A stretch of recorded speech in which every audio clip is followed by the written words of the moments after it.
Türk Meclisi'nin Kürt tarihi başlıklı bir önceki podcast'te 1990'dan önceki yaklaşık 100 yılda Türk Meclisi'nde Kürtlerin nasıl temsil edildiğini, Kürt olan vekillerin neler yapabildiklerini ya da yapamadıklarını, Türk Meclisi'nin Kürtler için ne anlam ifade ettiğini aktarmıştım. Bu podcast'te ise 1990'dan başlayıp günümüze ulaşan zaman dilimine bakalım. Erdal İnönü'nün liderliğini yaptığı Sosyal Demokrat Halkçı Parti'nin yani SHP'nin İstanbul Milletvekili Mehmet Ali Eren 19 Ocak 1988'de mecliste gündem dışı söz almış ve Kürt sorunu bütün yönleriyle ele alınarak gerçekçi çözüm önerileri üreterek sorunu tüm detaylarıyla tartışmak gerekir. Kürtlerin varlığı sürekli yadsınmıştır. Yasalarımız doğuda farklı, batıda farklı uygulanmış ve yorumlanmıştır demişti. Eren konuşmasının devamında Kürtlerin kendi dillerini konuşmalarının ve yazı yazmalarının yasaklandığını, Yunanistan ve Bulgaristan'da Türk azınlığa karşı yapılanların kınanmasına karşın Türkiye'deki azınlık haklarının hiçe sayıldığını da dile getirmişti. Mehmet Ali Eren meclis kürsüsünde bu konuşmayı yaptıktan sonra bugün de pek alışık olduğumuz manzaralar yaşanmıştı.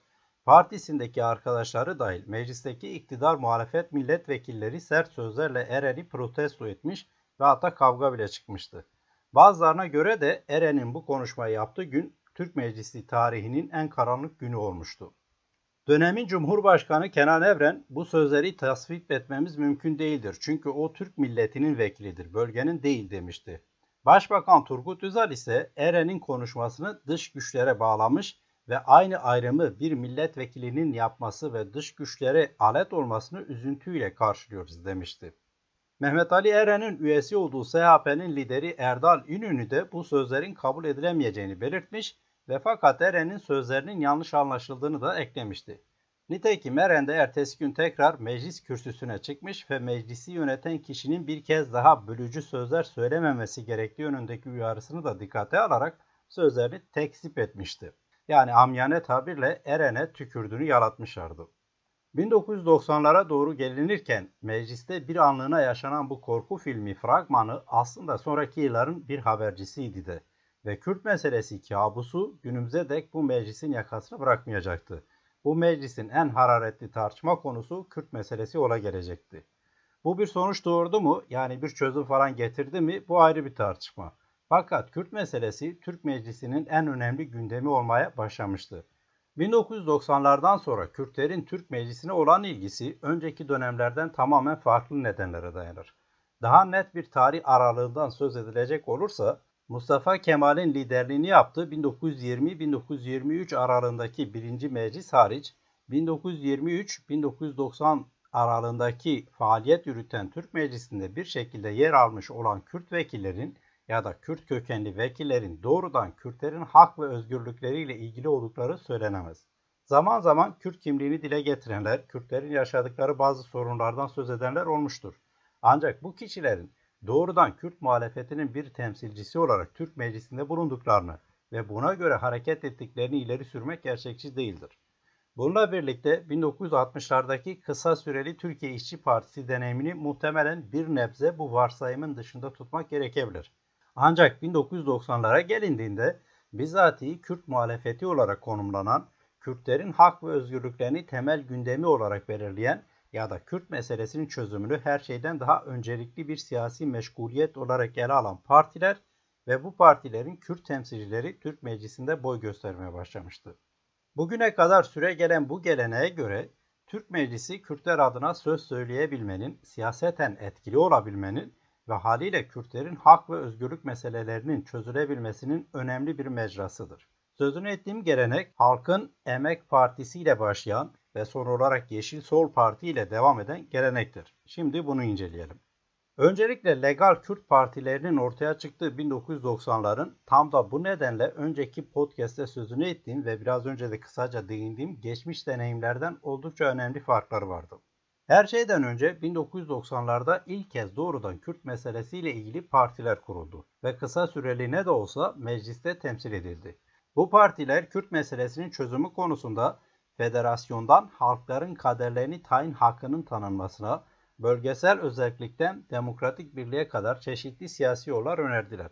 Bununla birlikte bütün bu partiler Türkiye'nin demokratikleşmesi görüşünü de korudular. Legal Kürt partilerinin kurulması ve mecliste temsil edilmeleri, Kürtlerin şiddet hareketiyle ortaya çıkan ayrılıkçı eğilimlerinin dışında da bir tercihe sahip olduklarının göstergesi oldu. Her ne kadar 1990'lar boyunca bir yandan şiddete başvuran yasa dışı örgüt ve savunduğu ayrılıkçı eğilim varlığını koruduysa da, öte yandan Türkiye'nin bütünlüğü içinde demokratik siyasi yollardan da Kürtlerin haklarının savunulabileceğine ilişkin bir arayış olarak Legal Kürt partileri sahneye çıkmıştı. Legal Kürt siyaseti, Kürt meselesinin demokratik çözümü açısından önemli fırsatlar sundu. Mecliste yasal zeminde bulunmaları, Kürt siyasetçileriyle diyaloğun geliştirilmesi ve şiddet ortamının durdurulması açısından önemliydi. Ancak bu önemli fırsatın en başta devlet tarafından değerlendirildiği söylenemez. Aksine Kürtleri şiddet yöntemleri dışında herhangi bir seçeneklerinin olmadığına ikna edercesine bu legal partiler sistematik baskıya maruz bırakıldı, bölücülükle suçlandı, kapatıldı ve siyaset sahnesinin dışına itildi. Devletin klasik sert tepkileriyle karşılaşıp büyük bedeller vermek zorunda kalsalar da Kürtler legal siyaset arayışlarını durdurmadı. Aksine 1990'da Halkın Emek Partisi yani HEP'le başlayan gelenek geri dönüşü olmayan bir sürece yol açtı. Kürtler artık her şeye rağmen legal siyaset sahnesindeydiler. Bu hususlara dikkat çektikten sonra legal Kürt siyasetinin gelişim seyrine bakabiliriz. Halkın Emek Partisi ya da HEP 12 Eylül 1980 darbesi sonrasında mevcut partiler açısından bile iyiden iyiye siyaset yapmak zorlaştırılırken, Kürtlerin haklarını gündeme getirecek bir partinin kuruluşu ise imkansızlaştırıldı. Bu nedenle 1980'lerin ikinci yarısında legal siyasette yer almak isteyen Kürt siyasetçiler, Kürtlerin haklarına duyarlı olduğunu düşündükleri siyasi partilerde yer almayı tercih ettiler. Sosyal Demokrat Halkçı Parti yani SHP bu açıdan en önemli adres oldu. SHP içinde demokrat, liberal veya solcu kimlikleriyle tanınan ve Kürtlerin taleplerini dinleyebilen kadroların varlığı, Kürt siyasetçilerin bu partiyi tercih etmelerinde etkili oldu. 1987'deki genel seçimde SHP listelerinden Mardin'den Ahmet Türk, Malatya'dan İbrahim Aksoy gibi Kürt kimliğini önceleyen isimler seçilerek meclise girdi. 1960'lardaki Türkiye İşçi Partisi gibi Kürt siyasetinin gelişmesi için platform işlevi görse de SHP'de Kürt meselesinin dillendirilmesi çok kolay olmadı elbette.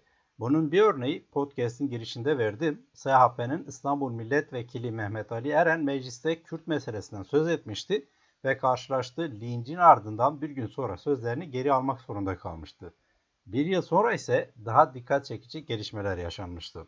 1989'da Türkiye Avrupa Ortak Parlamento Komisyonu'nda SHP milletvekili İbrahim Aksoy'un Türkiye'de Kürt meselesinin olduğunu söylemesi SHP ile Kürt siyasetçilerin karşı karşıya gelmesine yol açtı. Diğer siyasi partiler ile basın SHP'yi bölücülükle suçlayınca Aksoy ihraç edildi. Tabi Aksoy Mehmet Ali Eren gibi söylediklerinden geri adım da atmamıştı. Bu da etkiliydi. İbrahim Aksoy'un ihracının kısa süre sonra yani 14-15 Ekim 1989 tarihleri arasında gerçekleşen Paris Kürt Konferansı'ndan önceye denk gelmesi dikkat çekiciydi. Çünkü bu konferansa parti lideri Erdal Ünlü dahil SHP'deki Kürt milletvekilleri de davetliydi ve Aksoy'un ihracıyla bu konferansa katılacak vekillere gözdağı verilmek istendiği izlenimi ortaya çıktı. Ancak buna rağmen milletvekilleri Ahmet Türk, Mahmut Alınak, Adnan Ekmen, Mehmet Ali Eren, Salih Sümer, İsmail Hakkı Ünal ve Kenan Sönmez ile ihraç edilen İbrahim Aksoy konferansa katıldı. Bunun üzerine 17 Kasım 1989'da 7 Kürt milletvekili de SHP'den ihraç edildi. İhraçlara tepki gösteren 12 SHP'li milletvekili ise istifa etti. Bu gelişmenin ardından Kürt milletvekilleri bazı sol ve liberal görüşlü kişilerle birlikte yeni bir siyasi oluşum için arayışlara başladı. Bu amaçla Yeni Demokratik Oluşum adıyla bir araya geldiler. Ancak bu oluşum uzun ömürlü olmadı. Özellikle Kürt meselesine ilişkin ayrışan tavırlar nedeniyle bu oluşum dağıldı.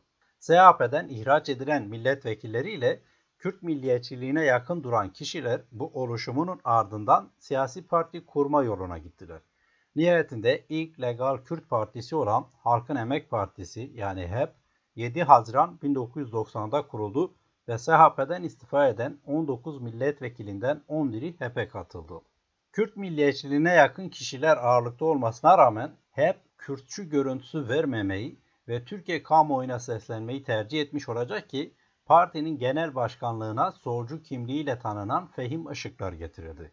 Ancak bu durum HEP'in Kürt meselesine mesafeli olduğu anlamına gelmez. Aksine Kürt meselesini ana gündemi olarak belirleyen bir partiydi. HEP'in parti programında Kürt meselesinin var olduğu, Kürtlerin asimilasyona ve ayrımcılığa uğradıkları belirtildi. Hatta HEP'in programında halkların kendi kaderlerini tayin hakkı ilkesine bağlılık bildirildi ve Kürt meselesinin çözümü için federasyon veya benzeri yolların desteklenebileceği kaydedildi. Bu noktada HEP'in Kürt meselesine yönelik bakışını ortaya koyması açısından somut bir örnek vermek istiyorum. Bu örnek aynı zamanda HEP'ten bugüne bu parti geleneğinin Kürt meselesindeki yaklaşımının ne derece değiştiğini veya değişmediğini de ortaya koyacaktır. Hakeza genel olarak da Türkiye'de Kürt meselesi çerçevesinde ne kadar yol alındığını da bu örnekle görebiliriz. Halkın Emek Partisi 20 Ekim 1991'de yapılan seçimin ardından SHP ile kurduğu ittifak sonucunda meclise milletvekili gönderebilmişti. Ve bu seçimden sonra 5 Kasım 1991'de Kürt meselesine dair pozisyonunu acil talepler deklarasyonu ile duyurmuştu. Bu deklarasyondaki bazı maddeler şöyle. Türkiye'nin sosyolojik gerçekliğine uygun olarak Kürt ulusal kimliğinin anayasa ve yasalar düzeyinde kabul edilmesi. Kürt ulusal varlığının kabulü temelinde Türkiye'nin taraf olduğu uluslararası anlaşmalara konmuş bulunan bütün çekincelerin geri alınması. Kürt ulusunun çağdaş anlamda ifade edilmesi için dilini ve kültürünü yazılı ve sözlü olarak hayatın her alanında özgürce kullanabilmesi. Ana dilde eğitim hakkının sağlanması. Radyo ve televizyonda Kürt diliyle yayın hakkının sağlanması. Kürt ulusal sorunu ve çözümünün bütün boyutlarıyla özgürce tartışılabileceği demokratik bir ortamın sağlanması. Özel timin bölgeden çekilmesi. Kontrgerilla örgütünün açığa çıkarılması ve dağıtılması. Köy koruculuğu sisteminin kaldırılması. Anti terör yasasının yürürlükten kaldırılması. Koşulsuz bir genel affın çıkarılması. Cezaevlerinin insan hak ve onuruna yakışır bir duruma getirilmesi.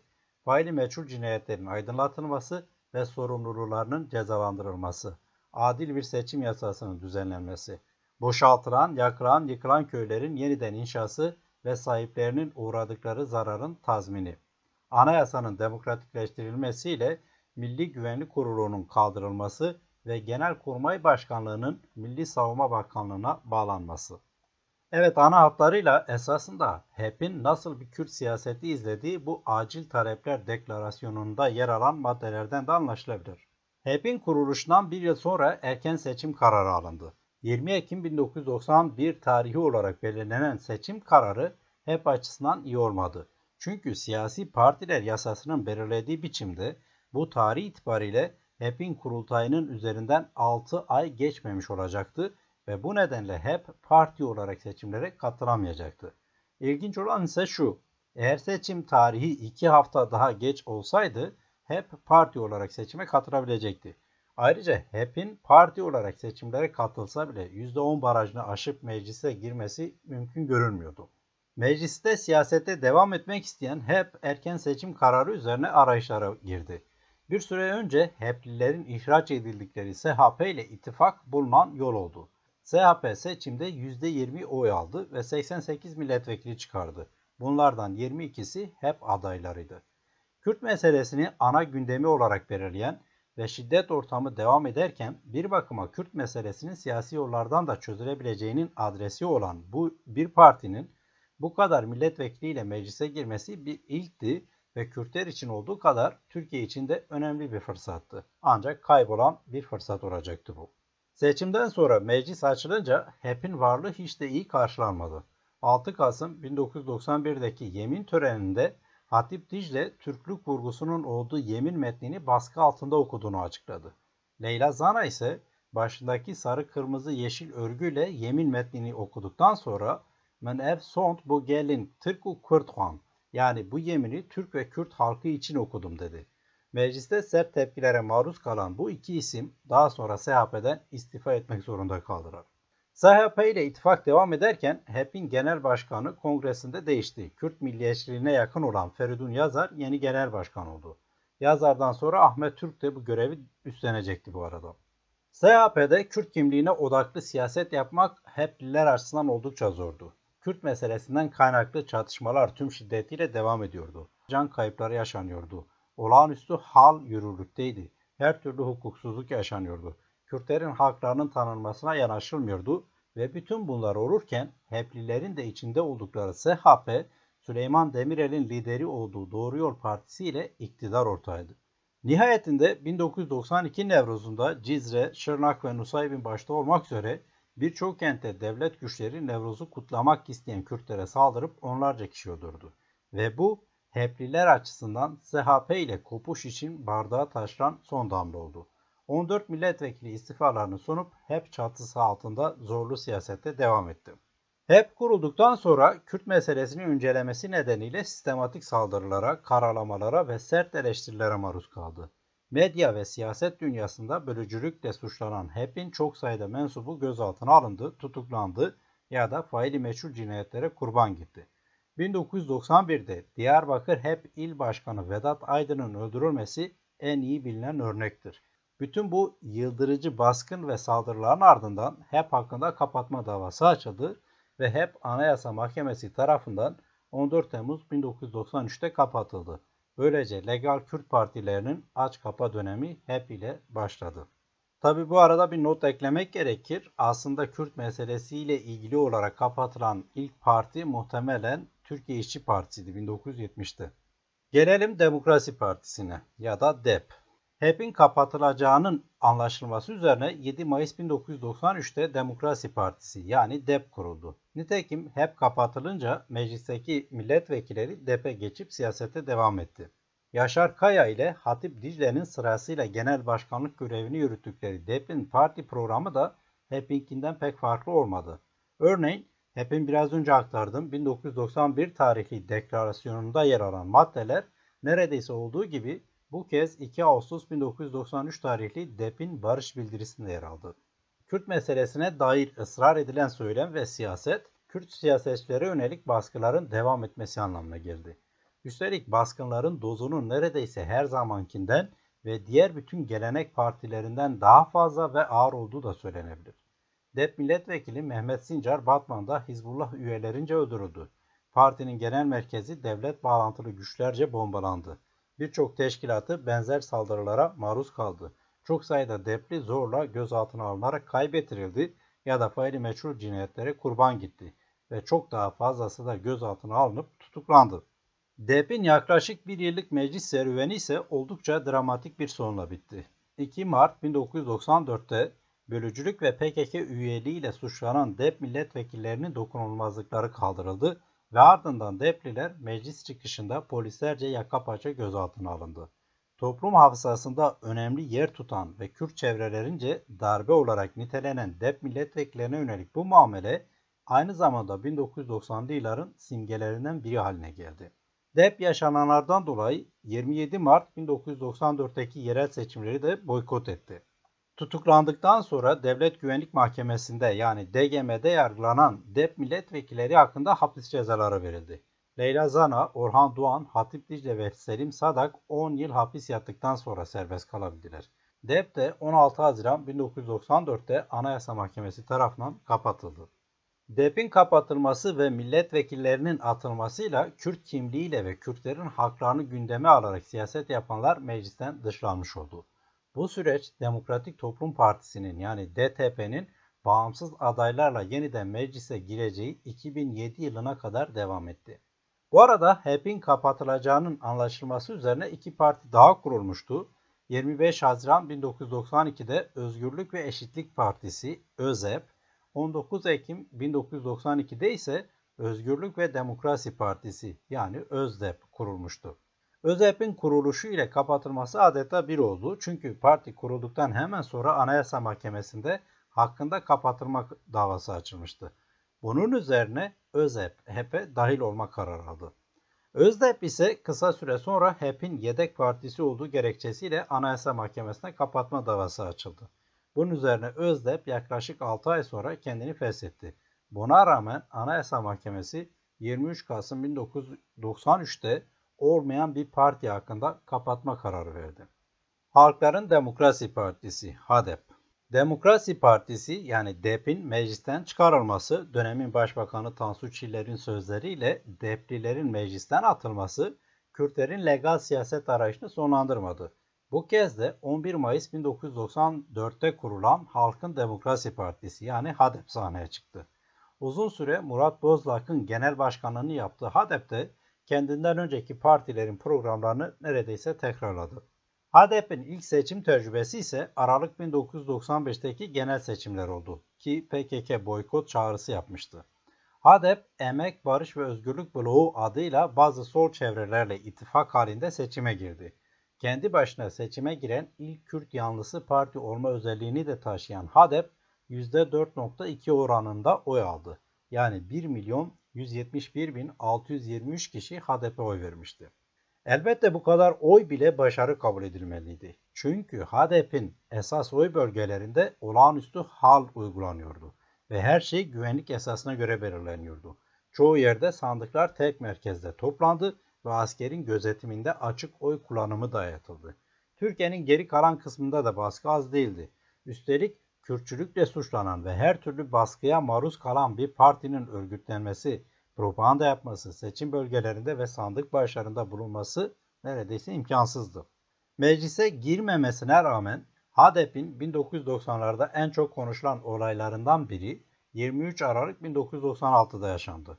Bu tarihte gerçekleştirilen HADEP'in ikinci kongresinde Türk bayrağı indirildi. HADEP ve PKK yetkililerince provokasyon olarak nitelendirilen bu olay devletin ağır baskılarını beraberinde getirdi. HADEP ikinci seçim tecrübesini ise 18 Nisan 1999'da aynı anda yapılan milletvekili genel seçimleriyle yerel seçimlerde yaşadı. Genel seçimde %4.8 oy aldı. Yani 1.482.194 kişi HDP'ye oy vermişti. Önceki seçime göre 300.000 civarında bir artış söz konusuydu. Ve fakat %10 barajını aşamadığı için meclise milletvekili gönderemedi. Öbür yandan HADEP yerel seçimlerde %3.4 oranında oy almasına rağmen Diyarbakır Büyükşehir Belediyesi başta olmak üzere 38 belediye başkanlığını kazandı. PKK lideri Abdullah Öcalan'ın Türkiye'ye getirildiği ve milliyetçi partilerin yükseldiği bir dönemde HADEP için büyük başarı kabul edilen bu sonuç 1990'lı yıllar boyunca her yolla engellenen legal Kürt siyasetinin mecliste olmasa bile bir şekilde yeniden siyaset sahnesine dönüşü demekti. Tabi bu arada hatırlatmakta fayda var. HADEP'in Diyarbakır, Bingöl, Van ve Ağrı belediye başkanları seçildikten kısa süre sonra tutuklandılar. Daha sonra tutuksuz yargılanmak üzere serbest bırakılmışlardı.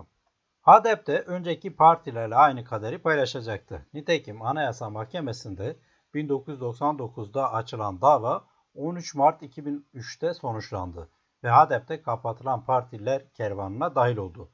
1994-2003 aralığında en uzun süreyle siyaset sahnesinde kalan Kürt Partisi olma özelliğine de sahip olan HADEP'in üyeleri de baskı ve tutuklamalardan nasiplerini aldılar. HADEP'e yönelik en kapsamlı operasyon ise 19 Kasım 1998'de oldu. Çok sayıda HDP il ve ilçe binasına Abdullah Öcalan'ın Suriye'den çıkarılmasını protesto ettikleri gerekçesiyle polis baskın düzenledi. 270'i yönetici olmak üzere 3215 kişinin gözaltına alındığı kayıtlara geçti. Bunlardan onlarcası elbette tutuklandı. Ayrıca 1994-2003 arasında HDP'nin 33 üyesinin de öldürüldüğü kayıtlara alındı.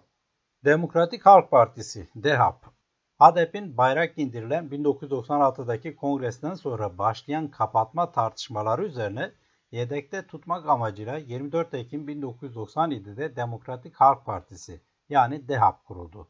Mehmet Abbasoğlu ve Tuncer Bakırhan sırasıyla DHAP'ın genel başkanlık görevinde bulundular.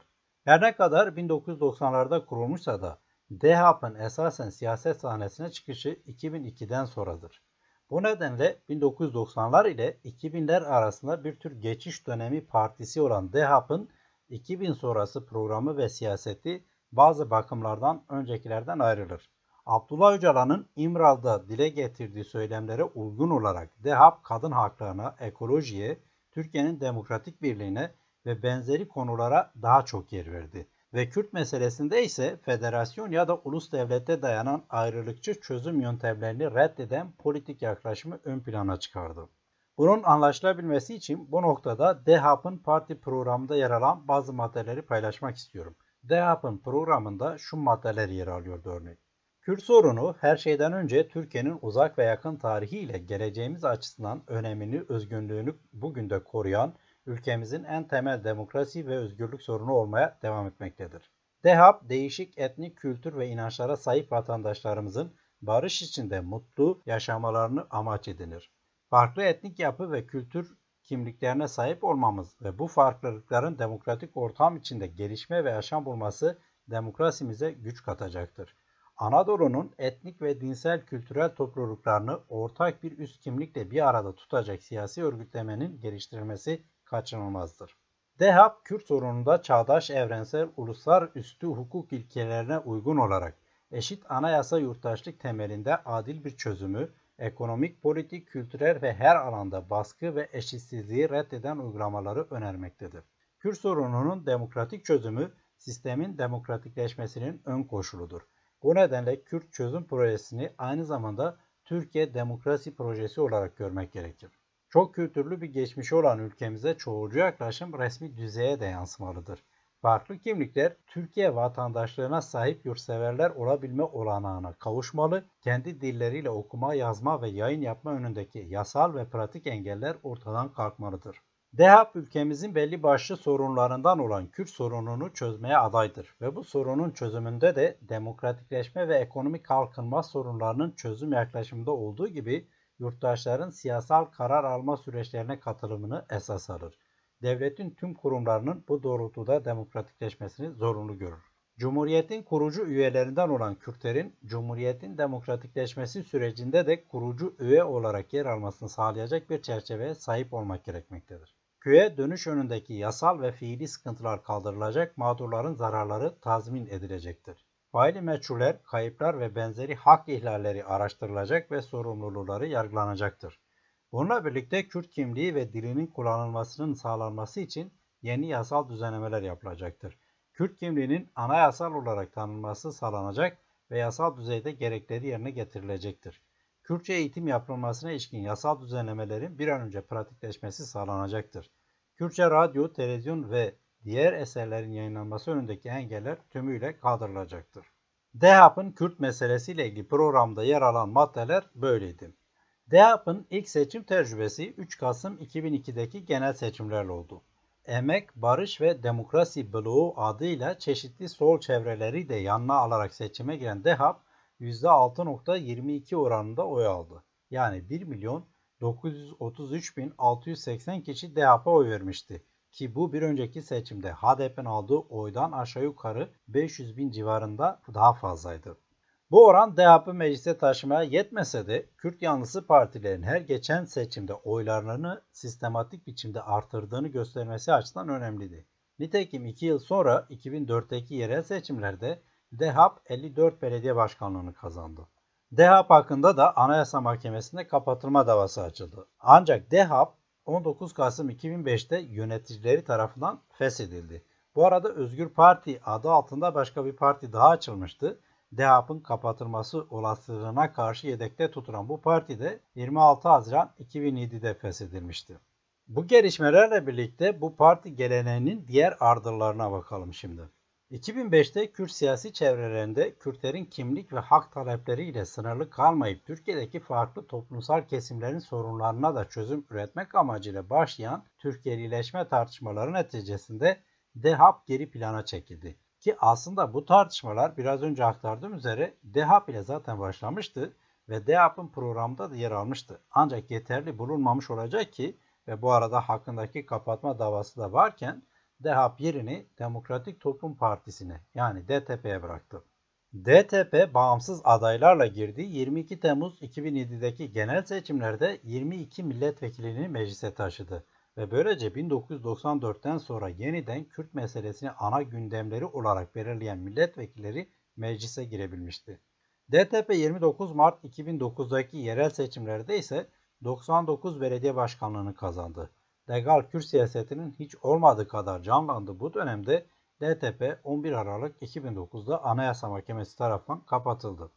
DTP'nin kapatılması üzerine daha önce yedek olarak 2 Haziran 2008'de kurulan Barış ve Demokrasi Partisi bu kez sahneye çıktı. BDP bağımsız adaylarla girdiği 12 Haziran 2011 genel seçimlerinde 36 milletvekili çıkardı. 30 Mart 2014'teki yerel seçimlerde ise BDP, Mardin, Van ve Diyarbakır büyükşehir belediyeleri dahil 100'den fazla belediye başkanlığını kazandı.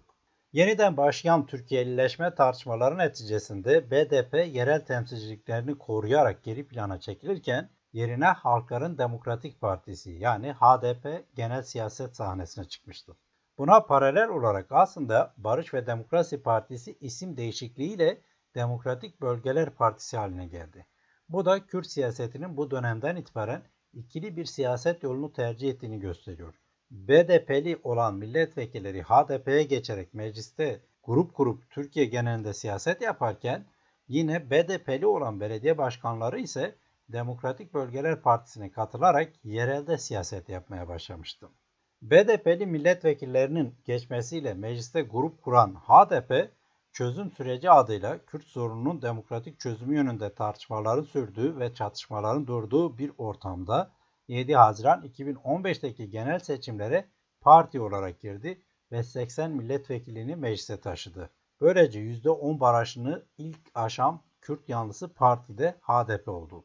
Yeniden şiddetli çatışmaların yaşandığı bir ortamda gidilen 1 Kasım 2015'teki erken genel seçimde ise HDP yaklaşık 5 ay önceki başarısını koruyamadı ve %10 barajını aşmasına rağmen 59 milletvekilini kazanabilmişti. 2018'deki genel seçimlerde ise HDP'nin Türkiye genelinde aldığı toplam oy sayısı 5.866.309 olarak kayıtlara geçti. Yani %11.7 oranında. Türkiye'de özellikle Kürtlerin meclis dışında bırakılması üzerine bina edilmiş olan %10'luk seçim barajını üst üste 3 seçimde kazandığı oylarla anlamsız haline getiren HDP, 2015'ten sonra yeniden artan ve hala da devam eden şiddet ortamından fazlasıyla nasibini aldı. Örneğin HDP Hukuk ve İnsan Hakları Komisyonu eş sözcüsü Serhat Eren'in 2022'nin sonunda açıkladığı verilere göre 2015'ten bu yana partilerine yönelik gerçekleşen siyasi operasyonlar neticesinde yaklaşık 16 bin kişi gözaltına alındı. Bunlardan en az 5 bini tutuklandı. Bu rakam elbette her geçen gün artıyor çünkü HDP'lilere yönelik operasyonlar hiç durmadı. HDP'ye yönelik en ağır siyasi operasyonlardan biri milletvekillerinin dokunulmazlıkların kaldırılması ve ardından 1994'ü hatırlatacak biçimde çok sayıda HDP'li milletvekilinin gözaltına alınarak tutuklanması oldu. 2016'nın sonbaharındaki operasyonlar sonucunda tutuklanan HDP'li milletvekilleri arasında partinin eş başkanları Selahattin Demirtaş ve Figen Yüksekdağ da bulunuyor. HDP, daha doğrusu daha önce aktardığım üzere HDP'nin yerel yönetimlerdeki kardeş partisi olan Demokratik Bölgeler Partisi'ne yönelik kayyum atamaları da devletin Kürt siyasetine karşı devreye koyduğu bir başka baskı uygulaması oldu. 2013'te başlayan ve 2015'te sona eren çözüm sürecinin ardından Kürt hareketine yönelik topyekün saldırıya geçen devlet, bu kapsamda 11 Eylül 2016'daki kanun hükmünde kararname ile DBP'li belediyelere kayyum atamaya başladı. Bu dönemde DBP'li 106 belediyenin 95'ine kayyum atandı. Bununla birlikte belediyelere operasyonlar düzenlendi. Belediye başkanları, belediye meclis üyeleri ve çalışanları gözaltına alındı. Neredeyse tutuklanmayan HDP'li ya da DBP'li belediye başkanı yok gibi. Bunlar arasında Diyarbakır Büyükşehir Belediye Başkanı Gültan Kışanak ve Van Büyükşehir Belediye Başkanı Bekir Bozdağ da bulunuyor. İkisi diğer pek çok belediye başkanı gibi hala tutuklu. Bu ağır baskı koşullarına rağmen ve bu arada 2016'da ilan edilen ve 2018'deki genel seçimlerin sonuna kadar devam ettirilen olağanüstü hal koşullarına rağmen Kürt siyaseti yoluna devam etti. 31 Mart 2019'daki yerel seçimlerde HDP ve Kardeş Partisi DBP, Diyarbakır, Van, Mardin Büyükşehir Belediyeleri dahil 65 belediyeyi kazandı. Ancak seçimden kısa süre sonra yeniden kayyumlar atandı ve birkaçı hariç diğer tüm belediyelere AKP yönetimi tarafından el konulmuş oldu ve bu uygulama halinde devam ediyor. Bu dramatik tarihi ve ağır baskı koşulları altında bulunduğu günceliyle birlikte Türkiye'deki ana akım Kürt hareketinin legal siyasetteki temsilcileri yeniden seçime hazırlanıyor. 14 Mayıs 2023'te yapılacak seçime HDP'nin girmesi bekleniyordu. Ancak öncüllerinin başına gelen HDP'nin de başına geldi ve hakkındaki kapatma davası devam ediyor. Muhtemelen seçimden önce bir kapatma kararı çıkabilir. Bu nedenle riske girmek istemeyen HDP'liler daha önce bir tür yedekte tutmak amacıyla kurulmuş olan Yeşil Sol Parti ile 14 Mayıs'taki seçime girmeye karar verdi. Aynı tarihte bir de Cumhurbaşkanlığı seçimi yapılacak ve HDP'de kümelenen Kürt oylarının kilit rolde olacağı genel kabul haline gelmiş durumda. HDP'nin yeni adresi olan Yeşil Sol Parti ile ittifak ortaklarının Cumhurbaşkanlığı seçiminde destekleyecekleri aday Kemal Kılıçdaroğlu olacak. Şayet son anda bir sürpriz değişiklik olmazsa tabii. Öbür yandan anketlere göre Yeşil Sol Parti'nin oy oranı %11 ile 14 arasında değişiyor. Bu oranın yeni meclis aritmetiğinde nasıl bir değişikliğe yol açacağını ve yeni dönemde Türkiye siyasetinde nasıl etki yapacağını ise önümüzdeki aylarda göreceğiz. Bu bahsi kapatmışken ayrı bir başlık altında özetle Anayasa Mahkemesi'nin geçmişten bugüne burada sözünü ettiğim Kürt partileri hakkında verdiği kararlara da kısaca değinmek istiyorum. Böylece hem bu partilerin hangi gerekçelerle kapatıldığını ve daha da önemlisi hem de bu kararların Türk yargısının Kürt karşıtı tutumunu ve devletin resmi söylemini nasıl yansıttığını anlamak açısından faydalı olacağını düşünüyorum. Farklı millet, azınlık, ırk ve dilin varlığına dair iddialar karşısında diğer yargı organları gibi geçmişten bugüne tavizsiz bir duruş sergileyen Anayasa Mahkemesi de ülkenin ve milletin bütünlüğünü veya tekliğini Türk milleti mefhumu üzerinden korumaya devam etmiştir. Halkın Emek Partisi'ni yani HEP'i kapatma kararı gerekçesinde de bir kez daha belirtildiği üzere Anayasa Mahkemesi'ne göre Türkiye'de elbette Türklerden başka sosyolojik yapısı bakımından özgün nitelikli bir toplum yoktur. Dolayısıyla Anayasa Mahkemesi hep kararı gerekçesinde belirttiği gibi Kürtlerin azınlık veya millet olarak kabul edilmesine dair görüşlere kapıyı kapatmıştır. Tırnak içinde çünkü azınlığın sosyolojik ve hukuksal tanımlarına uygun bir nitelik Kürt kökenli yurttaşlarda bulunmamaktadır. Ve kaldı ki bilimsel ölçülere ve tarihsel gerçeklere göre ulus olarak nitelendirilmeleri olanaksızdır. Bu yorum Anayasa Mahkemesi'ne ait. Anayasa Mahkemesi Türk milletini tanımlarken çoğunlukla ayrımsızlık vurgusundan hareket etmiştir.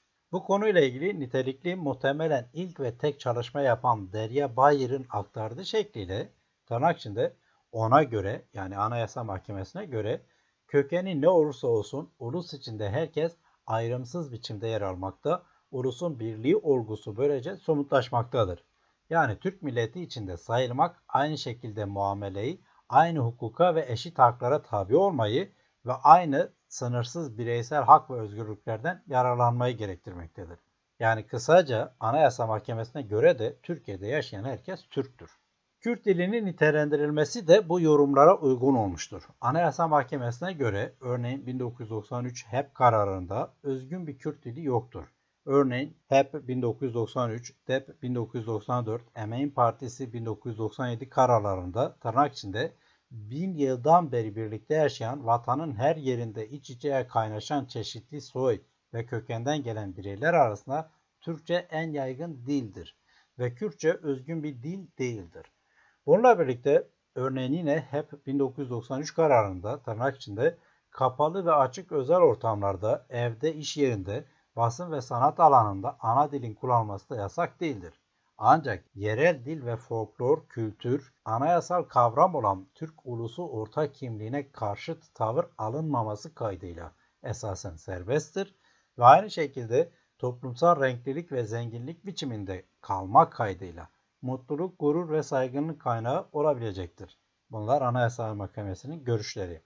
Aynı zamanda örneğin ÖZDEP 1993 ve DEP 1994 kararlarında tırnak içinde resmi dilin her vatandaş tarafından bilinmesi, hangi alanlarda olursa olsun eşitlik ilkesinin hakkıyla uygulanabilmesi bakımından yararlı hatta zorunludur. Resmi dili genç, ihtiyar, kadın, erkek her vatandaşın bilinmesini sağlamak devletin görevidir. Kürtlerin ve dillerinin yok sayıldığı veya değersizleştirilerek Türklüğe ikame edilmeye çalışıldığı bir durumda elbette Kürtlerin haklarından söz etmek Anayasa Mahkemesi'ne göre mümkün değildir. Bu nedenle Anayasa Mahkemesi asimilasyon iddialarını da tırnak içinde tarihsel gerçeklere uygun düşmeyeceği gerekçesiyle reddetmektedir. Şöyle diyor örneğin Anayasa Mahkemesi. Böyle bir nitelemeyi şu bakımdan da kabule olanak yoktur ki sözü geçen bölgedeki Türk vatandaşlarının asimilasyonundan söz etmek onların toplumun çoğunluğundan ayrı bir varlıkları bulunduğunu ve bunun hukukça tanınması gerektiğini ileri sürmek anlamına gelir. Nihayetinde Anayasa Mahkemesi'ne göre tırnak içinde yasa Kürt kimliği, Kürt adı yoluyla Kürtçülükle bölücülük yapılmasına olur vermemektedir. Bu arada aktardığım bu son cümlede geçen Kürt kelimelerinin tamamı küçük harflerle yazılmış ve Kürt kelimesindeki K harfine yapılan bu muamele, yani Kürt kelimesinin özel bir isim bile sayılmaması, Cumhuriyet'in ilk yıllarından beri görülen özel bir tutumdur. Bu yazım biçimiyle de Kürtlerin varlığının yok sayıldığını söylemek mümkündür. Bu notu da aktardıktan sonra devam edeyim. Anayasa Mahkemesi'ne göre dikkat çektiği söz konusu tırnak içinde Kürtçülük ısrarı aynı zamanda ırkçılıktır. İsmail Beşikçi hakkındaki askeri Yargıtay'ın 1973'teki gerekçeli kararıyla 1990'lı yılların Anayasa Mahkemesi'nin ifadeleri aynı. Anayasa Mahkemesi kararında şöyle deniyor. Türkiye'de Kürt kökenli yurttaşların öbürlerinden hiçbir ayrılığı bulunmamaktadır. Yurttaşlar arasında bir ayrım varmış ya da yapılıyormuş gibi gerçek dışı bir savla ortaya çıkmak, ayrımcılığı amaçlayan bir kışkırtıcılık, demokrasiyle bağdaşması olanaksız bir girişim, hatta ırkçılıktır.